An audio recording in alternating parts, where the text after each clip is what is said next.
So this is the crystal retaining ring. Crystal retaining ring on the top, gasket, and then the crystal.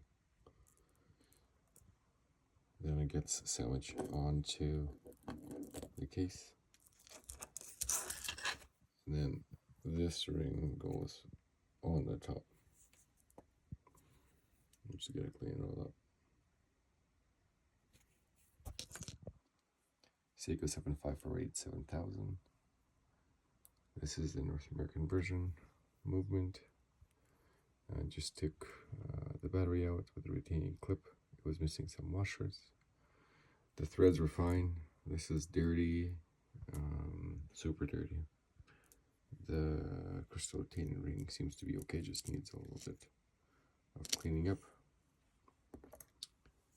And then the other ring also seems to be fine. So now we just need to clean it all up by hand.